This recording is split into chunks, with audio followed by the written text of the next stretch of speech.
Hola y bienvenidos a esta charla de la cuarta edición del Think Digital Summit, un congreso 100% online y gratuito donde nos hemos reunido con distinguidos ponentes del sector de la tecnología e innovación para debatir sobre la revolución digital que nos puede dar respuesta a los retos que nos enfrentamos hoy en la sociedad. Hoy hemos venido aquí a hablar de ciberseguridad, sobre cómo protegernos en este mundo cada vez más conectado y nos encontramos junto a Rafa López, responsable de preventa de Perception Point. Muchas gracias, junto a Guillermo Checa, Pentester Senior de Y Security. Muy buenas, Guillermo. Buenas, Rafa, ¿qué tal? Bueno, vamos a hablar cómo protegernos hoy del mundo digital, ¿no? Cómo hacerlo mejorar desde diferentes puntos de vista, de la parte defensiva a la parte ofensiva, ¿no?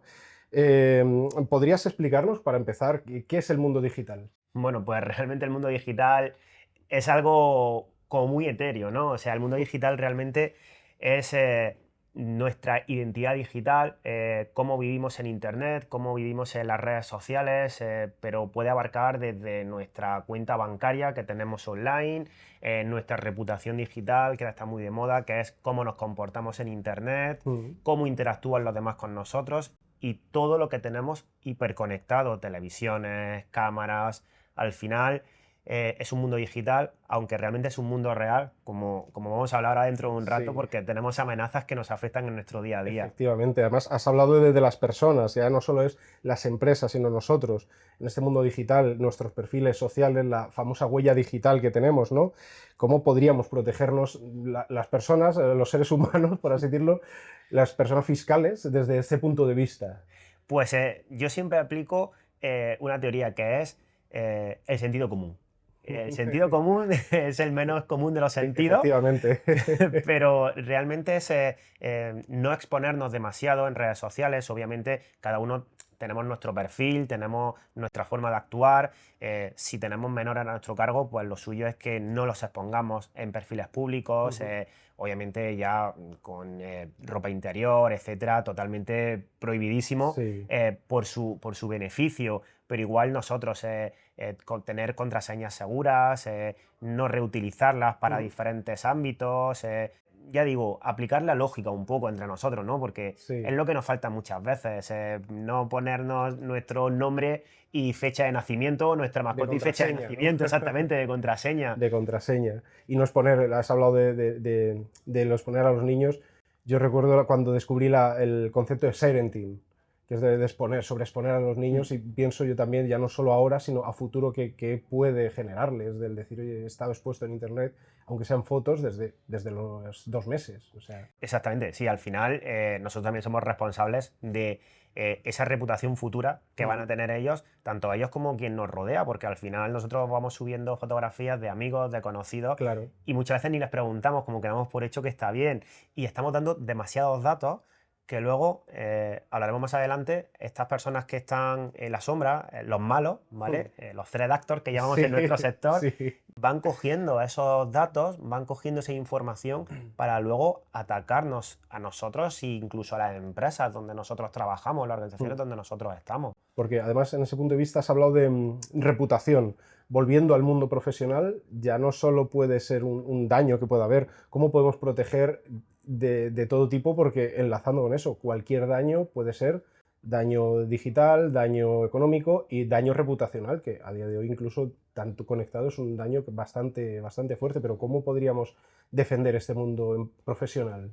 Bueno, pues el mundo profesional necesitamos volcarnos con la ciberseguridad. Es decir, aquí es donde la ciberseguridad nos da la solución. La ciberseguridad al final es un conjunto de técnicas, de tácticas, de procedimientos y de personas, porque es muy importante, porque yo puedo tener un montón de procedimientos que si no lo aplican las personas o las personas no aplican ese sentido común, lo vamos a llevar Las mal. famosas TTPs. Exactamente, los famosos TTPs que hablamos en nuestro sector, pues aplicarlos en la parte defensiva, vosotros los aplicáis en la parte ofensiva Sí. Para solaparnos y saber de nuestros gaps y sobre todo con herramientas, porque también necesitamos herramientas profesionales que nos ayuden a detectar, que nos ayuden a mitigar, a erradicar todas estas amenazas que existen Y por supuesto necesitamos también a gente que sepa atacar como vosotros, Sí. que vosotros os dedicáis a atacar y a emular a esos malos, a esos threat actors. Efectivamente. Entonces, a mí me gustaría que se supiera cómo lo hacéis, es decir, porque emular a un malo es dificilísimo, porque tienes que estudiar muchísimo, tienes que tener, no sé, cuéntanos un poco, porque a mí desde la parte defensiva me atrae mucho cómo nos atacáis. Hombre, a ver, yo lo veo como muchas veces extrapolado al mundo real. Cuando algún ladrón, alguien quiere entrar en una casa, no va directamente a cualquier casa, sino primero va a observar la casa, va a observar el entorno que tiene, cuando entran, cuando salen, va a buscar estas debilidades que nosotros llamaremos las vulnerabilidades y aprovecharse de ellas. Si vamos a auditar una empresa, vamos a auditar algo, esto como unos first steps, unos primeros pasos. Luego, efectivamente, hemos hablado de las tácticas, técnicas y procedimientos. Existe dentro de la matriz Mitre, existe una serie de las TTPs para simular agentes reales, a los threat actors como pues, APT29, APT41, el Fancy Bear que hablábamos hace poco, ¿no? Tienen sus propias tácticas, han seguido un ejercicio de phishing primero, luego han hecho un ransomware, lo han exfiltrado de esta forma. Como bien has dicho, hay bastante información que muchas veces no lo tenemos en la cabeza, sino tenemos en nuestras notas, en nuestros cherry tree. Oye, es bastante complejo al final un ejercicio, no es sota, caballo y rey. Sí, es complejo al final, porque además tenéis que emular también una técnica que es muy efectiva, que a ellos le hace muchísimo beneficio en su retorno de inversión, que es utilizar la inteligencia, Sí. utilizar estos datos. Y aquí volvemos a lo que hablamos al principio, en el mundo digital, nuestra reputación, es decir, si yo voy exponiendo por cualquier sitio mis aficiones, dónde estoy, qué hago en cada momento, estoy dando demasiadas pistas o incluso algo que está muy de moda, poner en redes sociales, he fichado por tal empresa, aquí está mi portátil, aquí están todos mis equipos. Sí. Me imagino que ahí también os fijáis y decís, vaya, pues tiene un portátil de la marca X, pues puede tener estas vulnerabilidades. Podríamos atacar o incluso hacerse pasar por el propio Service Desk para hacer ingeniería Sí, social. efectivamente, además, muchos ejercicios que empiezan por una fase de OSINT, donde hacemos un descubrimiento en, pues sin ir más lejos, una red social muy utilizada en este ámbito, puede ser LinkedIn, para ver qué tecnologías buscan los recruiters, qué tecnologías buscan, qué portátiles pueden utilizar para, y luego incluso buscar a personas, has dicho, aficiones. ¿Hay algún caso en el que se ha podido llegar a entrar o llegar a conseguir cosas mediante aficiones externas que hemos podido descubrir de algún responsable de IT y que ha podido hacer cosas que no debía o exponer cosas que no debía? Entonces, en esa línea también creo que desde la parte defensiva no es tan sencillo tampoco proteger a la empresa más a las personas en su ámbito personal, ¿no? Correcto, son muchísimos vectores. O sea, al final son cada persona, cada tecnología que toca en una organización es un vector posible de entrada. Cuantas más tecnologías, menos estandarizado y más personas diferentes sin seguir unos procedimientos y unas reglas internas y unas políticas internas, más complejo es de defender. Es muy fácil defender una organización militar porque se rigen por unos procedimientos muy estrictos y aquí pues sí que es sota, caballo y rey y es más complicado. Aún así se vulneran. Pues imagínate una compañía, una organización que tú expones unas políticas de ciberseguridad como CISO, pero realmente la gente le hace caso pues a casi todo porque casi todo el mundo guarda sus contraseñas en el navegador, mal hecho, porque vosotros sabéis capturar las contraseñas del navegador. Mediante volcado de datos del proceso del Chrome o del Mozilla es posible sacar estas contraseñas y como has dicho antes, como las reutilices, estás fastidiado, estás... Y estos datos, Rafa, porque claro, desde un punto de vista ofensivo, a mí me puede interesar lo que realicéis de la parte defensiva, pero desde la parte defensiva, ¿cómo podemos colaborar? Porque esto yo creo que es muy probable, es muy posible y sería hasta recomendable, ¿no? Sí, al final los datos a nosotros en la parte defensiva nos vale para el tema del comportamiento. Es decir, a mí, desde la parte defensiva, si yo conozco que alguien de recursos humanos, pobrecillo, siempre los pongo de ejemplo, pero si alguien de recursos humanos siempre se conecta a determinadas bases de datos o hace determinadas acciones a unas horas concretas, si ocurre algo fuera de ese horario, posiblemente eso es una anomalía y seguramente sea alguien haciendo algo que no debe. Puede ser incluso un insider, que como si nosotros lo sabemos, pero la audiencia igual no lo sabe, es alguien de dentro que quiere fastidiar a su propia empresa, ¿no? Quiere hacer un daño interno a la organización. O puede ser que le hayan vulnerado su contraseña. Entonces, nosotros cogemos todos esos datos para crear patrones y en base a esos patrones, en sistemas de gestión de monitorización, como puede ser un SIEM para gestionar eventos o un XDR que gestiona muchísimas más fuentes de información, cogemos los datos que necesitamos, los correlamos, analizamos esa información, creamos unos casos de uso para que nos generen una serie de alarmas y nos digan, cuidado, esta persona a las 7 de la tarde ha creado un directorio en un sitio que no debía crear o ha subido un archivo que está haciendo cosas muy extrañas, que puede ser que seáis vosotros suplantándolo en un ejercicio de Red Team, cifrando lo que... Puede ser. Emulando un ransomware. Y muchos ejercicios a veces finalizan con un entrenamiento. O sea, muchas veces hacemos una ventana horaria, oye, voy a ejecutar algo en un host concreto y dado que anteriormente no se ha detectado, vamos a ayudaros a decir, oye, ¿cómo detectaría yo esto? Pues qué rastros he podido haber dejado ajeno a la firma, que puede haber ofuscado algún binario, puede haber hecho cualquier otra cosa para que la firma no se detecte, que si modificamos aunque sea el título y dos variables, el binario va a tener una firma totalmente distinta. Pero ¿qué huellas deja? Porque al final va a ir dejando las mismas huellas. Va a cifrar, va a cambiar una extensión, va a llamar un command and control y va a crear un TXT o un HTML. Pues si, aunque no sea un perro y no tenga collar, que se está ladrando y se está rascando la oreja, ¿sabes? Entonces... Sí, eso es básicamente el Machine Learning y el Deep Learning. Al final nos tenemos que apoyar también en estos algoritmos. Coger toda esta ingesta de datos, automatizar y utilizar herramientas como el Machine Learning, Deep Learning. Lo que has puesto es el ejemplo perfecto. Parece un perro porque lleva collar, tiene orejas, pero si no ladra, ¿es un perro o no? Pues si parece, tiene toda la pinta de que va a ser. Pues igual, si este proceso o este archivo está haciendo lo mismo que hace un ransomware que está cifrando todos los datos del equipo, pero hay un proceso que no reconozco de esta misma amenaza, posiblemente sea una amenaza. Desde la parte del Blue Team y de la parte defensiva necesitamos conocer todos estos procesos, pero también adaptarnos, y ahí nos tiene que ayudar la inteligencia artificial y los procesos de Deep Learning, porque son algoritmos que van a detectar estos comportamientos que nosotros no podemos ni siquiera llegar a ver, porque hablamos de procesos que van a nivel de un código, ya incluso hasta ensamblador. Hemos llegado a ver algunos malware que van a nivel de código ensamblador o que atacan directamente a procesos del propio kernel, con lo cual ahí nosotros como humanos, como personas, no podemos, tenemos que poner en esas herramientas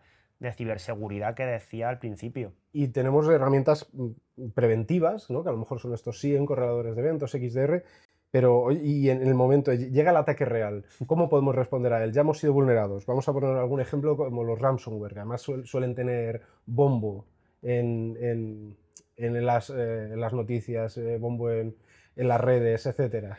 Pues cuando tienes el incidente encima, ya es el momento más peligroso de todos.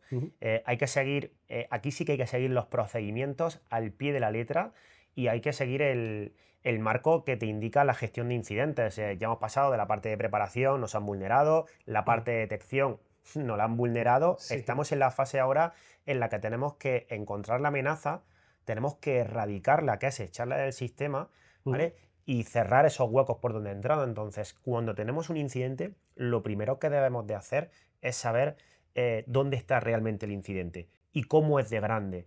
Porque cuando el ransomware al final muchas veces es el final de la cadena de un ataque. Es el fuego ya expandiéndose por toda la organización. Entonces, tenemos que ver por dónde ha llegado. Cuando hay un ransomware, lo más sencillo y lo más seguro es aislar los equipos afectados, echarlos fuera de la red y aquí sí que tenemos que confiar, haber hecho bien el trabajo y haber tenido copias de seguridad, respaldo, porque hablabas de la reputación digital.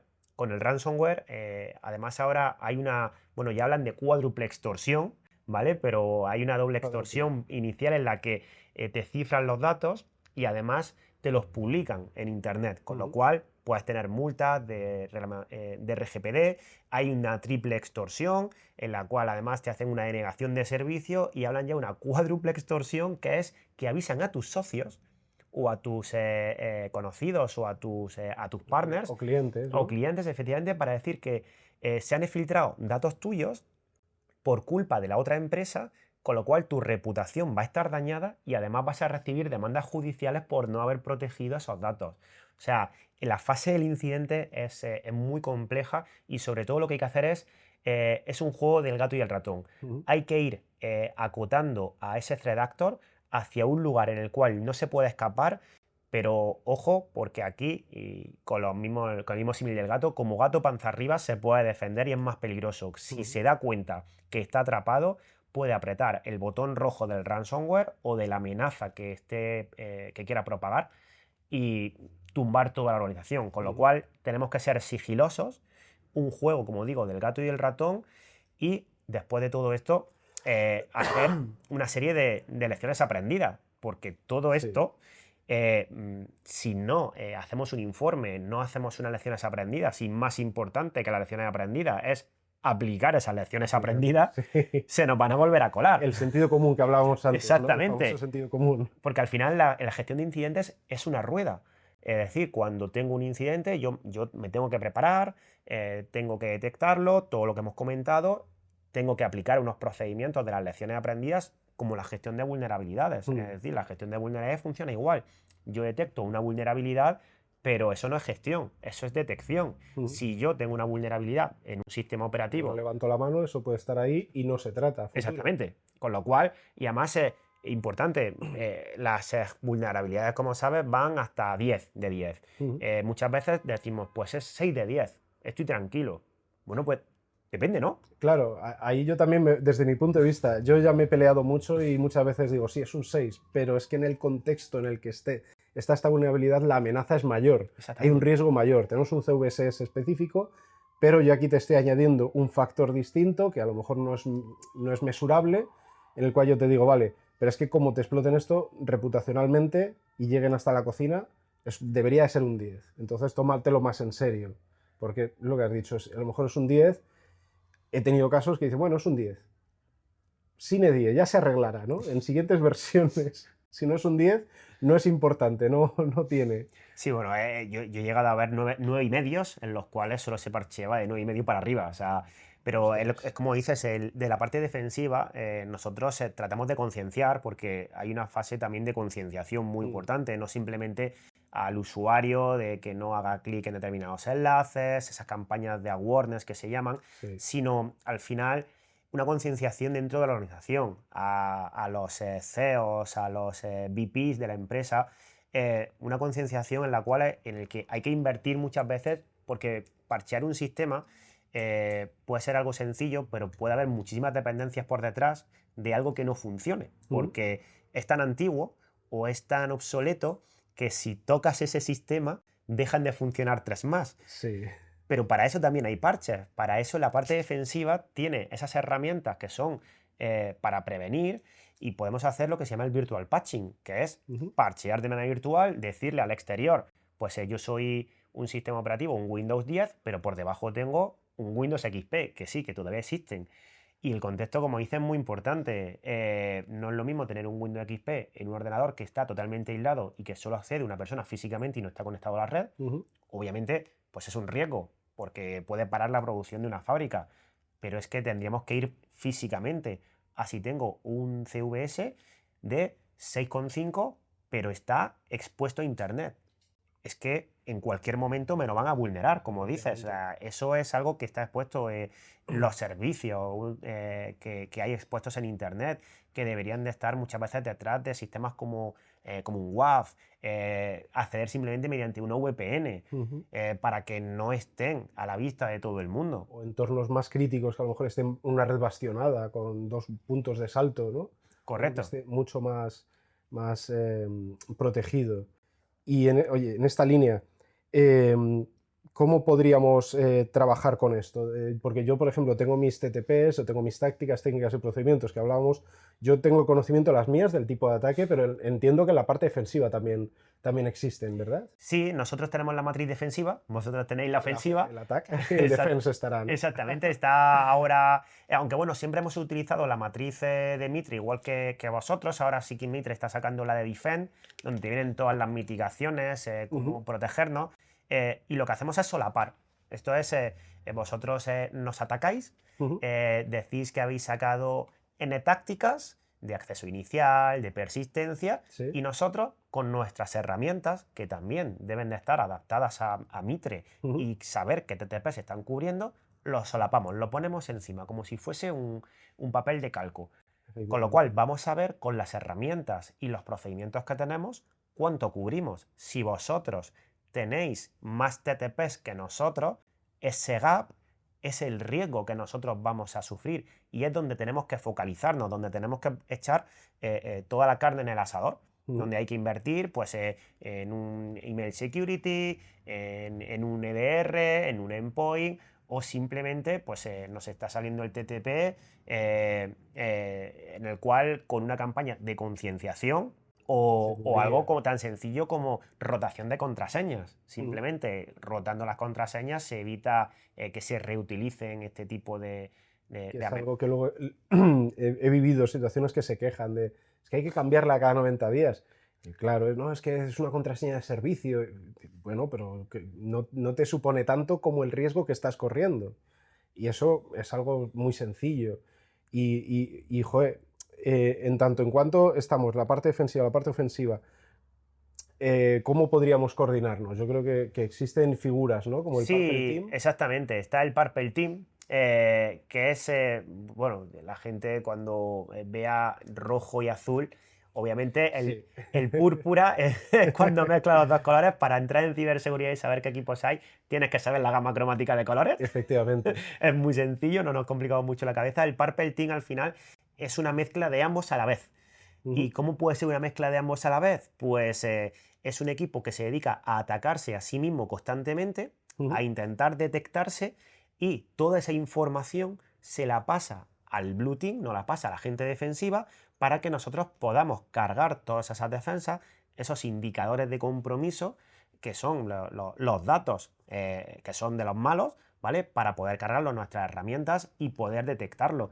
Es tener un Red Team, vuestro equipo, constantemente atacando, pero además con una parte defensiva.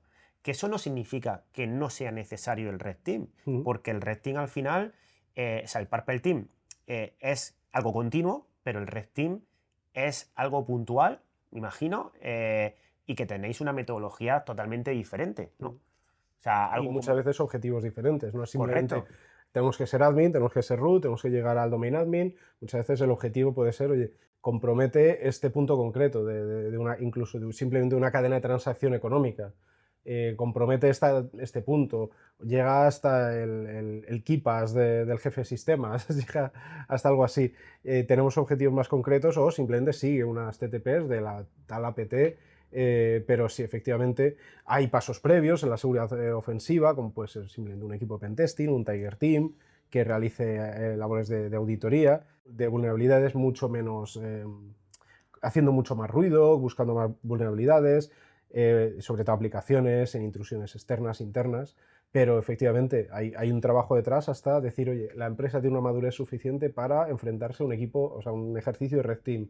Vamos a diseñarlo, vamos a proponerlo, se lleva a cabo y a ver qué se consigue. Muchas veces se consigue bastantes cosas. Sí, vosotros tenéis vuestra propia misión, con lo cual sois como en el ejército, los Navy SEALs, cuando vais y decís, bueno, no hace falta destruir toda la base entera, simplemente hay que conseguir extraer este rehén. Pues exactamente lo mismo, y hacer el menos ruido posible la mayor parte de las veces, y sobre todo no hacernos trampas al solitario, que ha ocurrido muchas veces, de decir, sabemos que el mes que viene va a haber un pentesting, pero no me lo digas, porque si no, entonces no voy a poder entrenarme. Claro. Entonces, en ese sentido, pues yo creo que podemos